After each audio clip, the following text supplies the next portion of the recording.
허무주의라는 것이 도대체 무엇이냐? 이렇게 질문을 던지면 프리드리히 니체는 이렇게 간단하게 대답을 합니다. 목표가 결여되어 있다면 그것이 허무주의다. 왜라는 질문을 던지고 왜 사노? 당신은 왜 삽니까? 그러면 거기에 대해서 대답을 할 수 없는 상태라고 그런다면 당신은 허무주의자다 이렇게 보는 거죠. 그렇다면 문제는 뭐냐? 어떻게 하면 허무주의를 극복할 것인가? 그러면 허무주의는 두 가지 종류가 있다. 하나는 수동적 허무주의가 있고 다른 하나는 능동적 허무주의가 있다. 이렇게. 그 수동적 허무주의는 어떤 상태냐? 왜라는 물음에 대답을 할 수 없는 상태. 그러니까 어떤 것도 진리가 아니라는 상태. 그래서 이것에 어떻게 대처할 수가 없는 거예요. 그냥 그걸 그냥 수동적으로 받아들이는 거예요. 거기에 대해서 어떻게 자기가 시도를 해보지를 않아요. 그래서 뭐라고 그랬냐면 프리드리히 니체 같은 경우에는 이것은 무능력의 표현이다 이런 게. 그러니까 약한 자이기 때문에 그냥 받아들이는 거예요. 왜 살아? 그러면 그냥 살기 때문에 사는 거지 뭐 이렇게 이야기를 해요. 그러면 이 사람의 최고의 목표는 뭘까요? 생존 자체예요. 근데 왜 사는지를 모르는 거예요. 인생의 목표가 없어요. 근데 요즘 이게 얼마나 보편화되어 있느냐면 예전 같은 경우에는 나이 지긋하신 분, 인생을 충분히 경험하고 희노애락을 다 경험하신 분들이 이제는 더 이상 뭐 새로운 자극적인 게 별로 없잖아요. 나이가 이제 저처럼 이렇게 되면은 별로 그렇게 호기심 가는 것도 별로 없어요. 근데 이런 사람들에게 허무주의 이러면은 긍정을 하겠는데 요즘 제가 학교에 가서 20대의 학생들을 가르치는데도 보면 이렇게 상담하다 보면 왜 공부하는지도 모르고 왜 사는지도 모르고 진지하게 질문을 안 던져요. 제가 있는 대학만 하더라도 엘리트 대학이에요. 상당히 똑똑한 학생들이에요.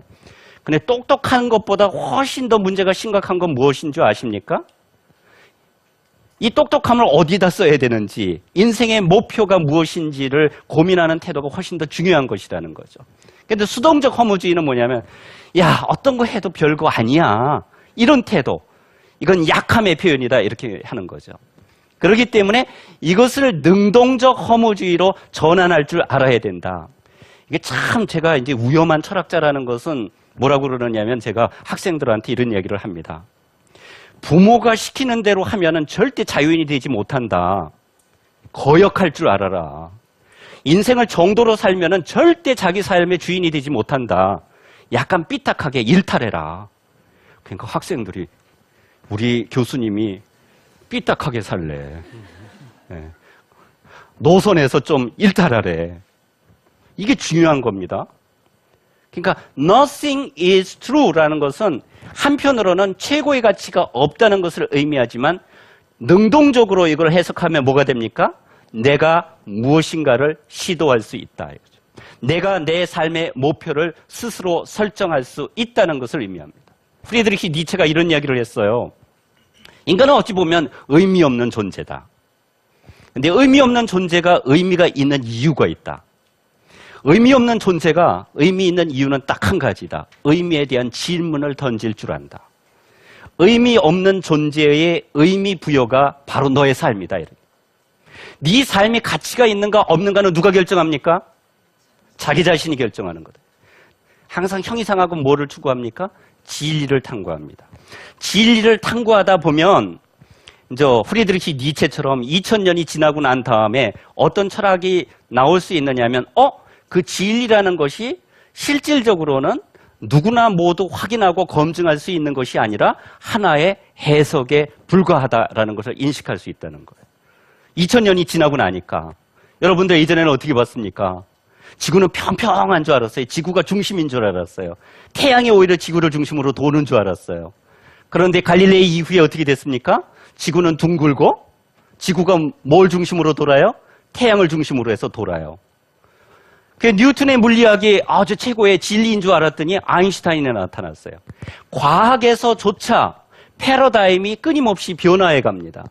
그러니까 진리를 막 탐구해 가다 보면은 궁극적으로는 뭐가 나타나느냐 하면은 인간이 자기 자신에 대해서 솔직할 때 진정으로 자기 삶에 의미가 있는 해석을 할 수가 있다. 그래서 프리드리히 니체는 뭐를 더 중요시하느냐면 진리보다는 진실성을 훨씬 더 높이 평가합니다. 네. 위험을 보고 도피하지 않고 직시할 수 있는 능력. 신은 죽었다 이런 말을 들어도 그것을 도망가지 않는다는 거죠. 그래서 뭐라고 그러느냐면 이렇게 이야기를 합니다. 극단적인 입장들은 완화된 입장들로 대체되는 것이 아니다. 우리 항상 신은 죽었다 그러면 얼마나 극단적인 말이에요?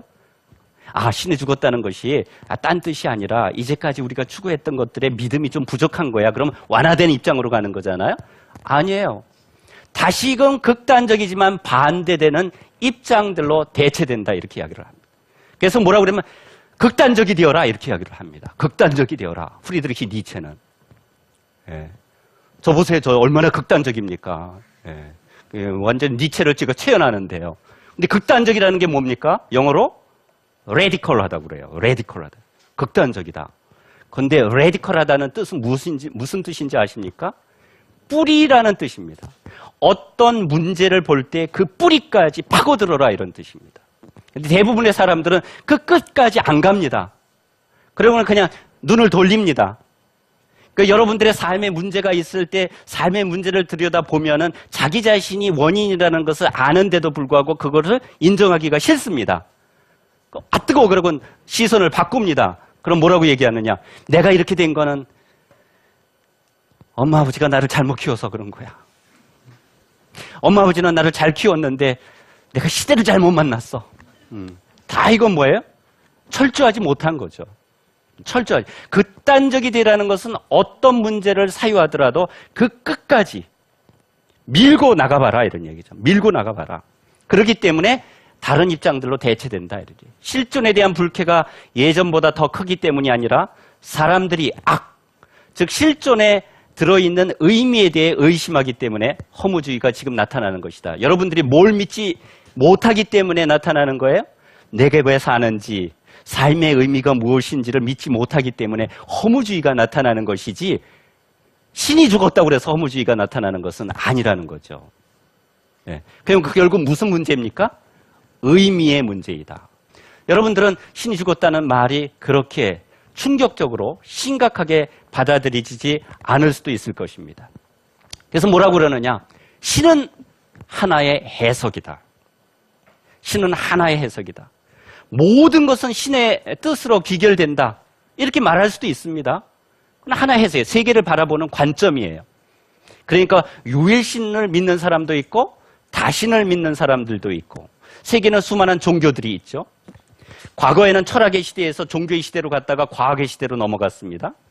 그러면 철학도 하나의 해석이고 종교도 하나의 해석이고 과학도 하나의 해석입니다. 과학도 맹목적으로 믿을 것이 못 됩니다. 저는 그렇게 생각합니다. 우리 이 사상을 가장 두려운 형식으로 사유해보자. 의미와 목표도 없는 허무에 이르는 피날레도 없는 허무가 목표가 되지도 않는다는 거예요. 뭐 불교에서는 허무 자체를 인식하라 이렇게 이야기할 수도 있지만 존재하는 그대로의 실존 이것을 인정할 줄 알아야 된다. 그것이 무엇이냐? 우리가 얼마 후에 다시 한번 다루게 되겠지만 영원 회귀 사상이다 이런 얘기. 우리 앞에도 선조들도 우리의 뒷세대들도 끊임없이 어떤 문제를 탐구할 것이냐면 삶이 의미가 무엇인가? 왜 우리는 도대체 살아야 하는 것인가는 18세기의 사람들도 던졌고 19세기의 사람들도 던졌고 우리도 던지고 있을 뿐만 아니라 100년 뒤에 돌아올 다음 세대의 사람들도 던집니다. 그래서 우리는 끊임없이 새로운 것을 원하고 야 이것만 도달하면 이제 된 거야 이렇게 이야기할 줄 모르겠지만 사실 세상은 끊임없이 돌고 돌 뿐이다. 영원 회귀한다 이런 얘기죠. 그렇기 때문에 영원 회귀라는 것은 어떻게 보면 허무주의의 가장 극단적인 형식이라고 이야기를 합니다. 프리드리히 니체가 얘기할 때. 네 삶이 아주 유별나고 독특한 것 같이 보이지만 독특하고 유별난 거 하나도 없다는 거죠. 네가 끊임없이 차별화되려고 노력을 하지만 원거리에서 보면 사실은 뭐 그렇게 커다랗게 차별이 되지 않습니다. 나는 정말 다르게 살아왔다고 자부심을 느끼지만 제가 뒤돌아보면 제 삶도 별로 그렇게 크게 다르지 않습니다. 차이가 안 납니다. 그래서 프리드리히 니체는 뭐라고 그러냐면 무여 영원하라. 그것이 우리에게 어떤 가능성을 열어주느냐 하면 여러분들이 새로운 실존의 의미, 새로운 이유를 창조할 수 있는 기회를 제공한다. 이렇게 이야기를 합니다. 신의 죽음, 목적도 의미도 없는 삶을 우리가 어떻게 할 것인가? 어떻게 하면 프리드리히 니체의 관점을 가장 극단적인 형식으로 연출을 해낼 수 있을까? 며칠 밤을 고민하다가 제가 만들어낸 사자성어입니다. 이제까지의 전통 철학적인 형이성학적 관점은 뭐였느냐면 살신성인이었습니다. 저 신자는 뭔 신자예요? 몸신자죠. 네. 뒤에는 어지린자입니다. 물론 저 동양 문화권에서 나왔기 때문에 어지린자지만 어지린자는 무엇을 상징합니까? 사랑, 최고의 가치. 네. 이것들을 의미합니다. 살신성인, 네가 가지고 있는 몸에서 나오는 수많은 욕망과 충돌, 너의 본능, 이거 참어라 이랬잖아요, 사실을 우리. 그렇지 않습니까? 어느 철학이나 그랬어요. 그러니까 네 몸을 극복하면 뭐를 도달할 것이다? 신적인 경지에 도달하고 신적인 가치를 실현할 것이다. 이렇게 이야기를 했습니다. 전통 형이상학이. 프리드리히 니체는 이걸 어떻게 합니까? 뒤집어 엎습니다. 뭐라고 얘기하느냐 하면 아니 우리가 몸의 존재인데 몸으로 태어났다가 몸이 존재하는 한 살다가 몸이 사라지면 우리도 어디로 갑니까? 대지로 돌아갑니다. 그렇죠? 우리는 죽음을 이해를 못해요. 왜요? 죽어본 적이 없어요. 그럼 무슨 얘기예요? 우리가 존재한다는 것은 몸으로 존재한다는 것을 의미합니다. 우리 몸은 세계를 감각하고요. 세계를 지각하고 더우면 덥다고 얘기하고 추우면 춥다고 얘기하고 봄이 돼서 꽃들이 만발을 하면 생동감을 느낄 수 있는 것이 우리 몸이지 정신이 아닙니다. 정신은 오히려 뭐를 왜곡시키느냐? 우리 몸을 왜곡시킵니다. 그러니까 뭐라고 그러느냐? 너무 정신적인 가치에 몰두하지 말아라. 정신적인 가치에 몰두하면 뭐가 된다고요? 미친다. 예, 미친다. 이거 재미있는 표현이에요. 그러니까 뭐를 죽여라?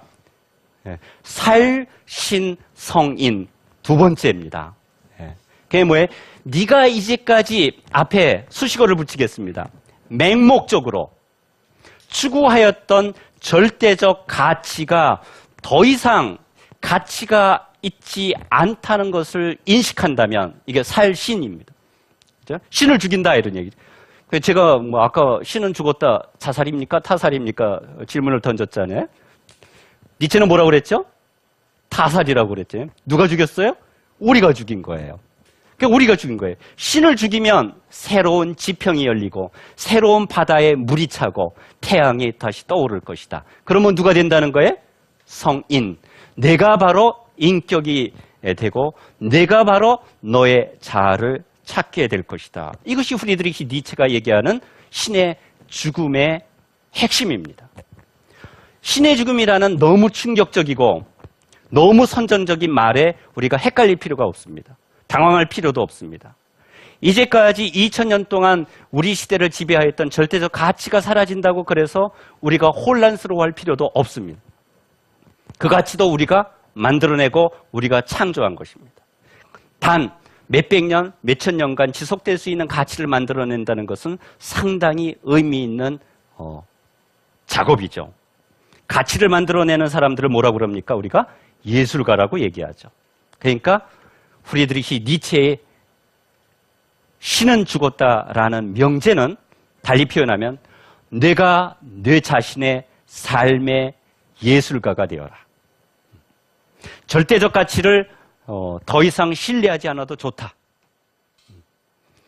그렇지만 너의 몸을 인정하고 너의 충동과 본능과 감각을 있는 그대로 받아들인다면 너는 바로 본래의 내가 될 것이다. 이렇게 프리드리히 니체는 이야기합니다.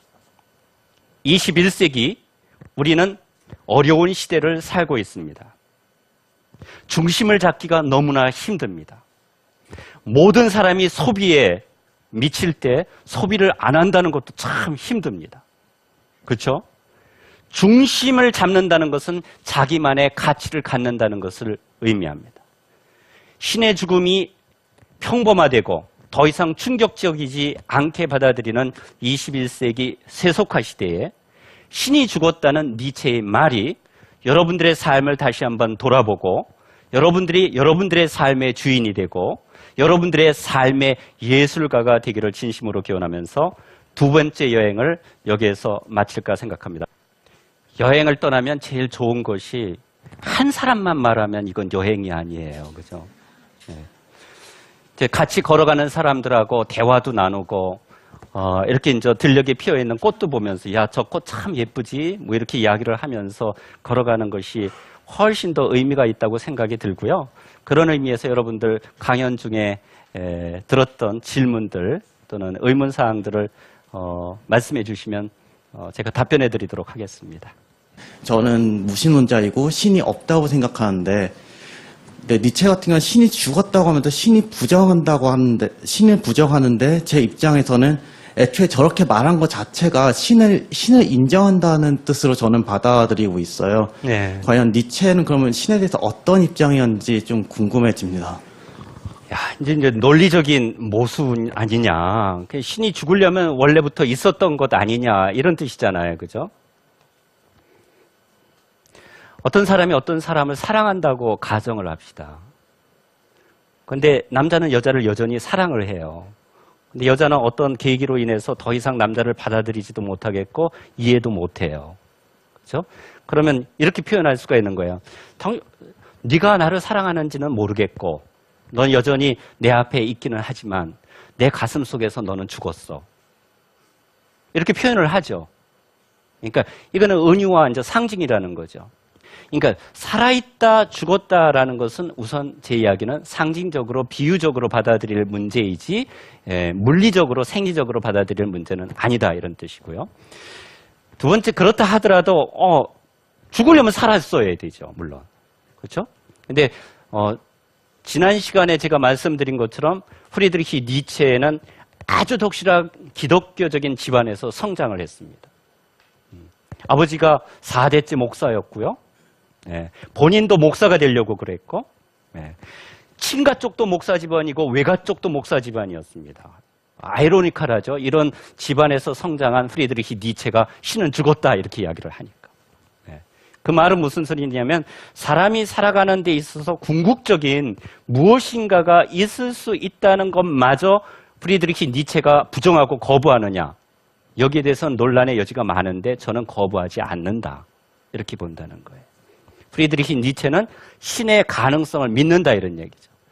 자, 이제 이렇게 되면 이제 신이 정말 있었느냐 없었느냐 너무 이제 많은 어려운 문제에 돌입을 하잖아요. 그러면 여행이 어려워져요. 고민하는 건 좋은데 고민을 너무 심각하게 하다 보면은 사유가 안 돼요. 그래서 이쯤에서 그쳐야 돼요. 그래서 첫 번째 오늘 여행은 여기에서 모두 마무리하도록 하겠습니다. 감사합니다.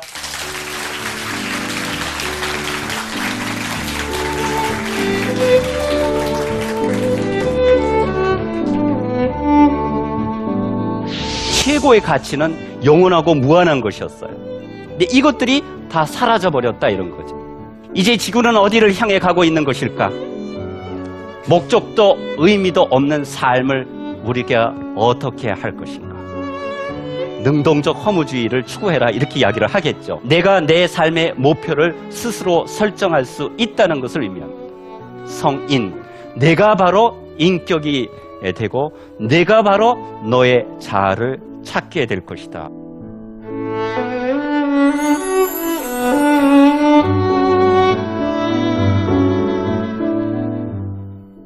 니체의 사상의 깊이를 탐측해보는 세 번째 여행을 여러분들과 함께 오늘 떠나고자 합니다. 정치적인 관점에서 보면 항상 두 가지로 나뉩니다. 명령하는 자와 복종하는 자. 우리가 추구해야 될 것이 권력이란 말인가? 도대체 권력이라는 것이 어떤 속성을 가지고 있길래 프리드리히 니체가 권력의 의지에 우리가 철두철미하게 따라야 되고 또 이것을 적극적으로 사유할 필요가 있다고 한 것일까?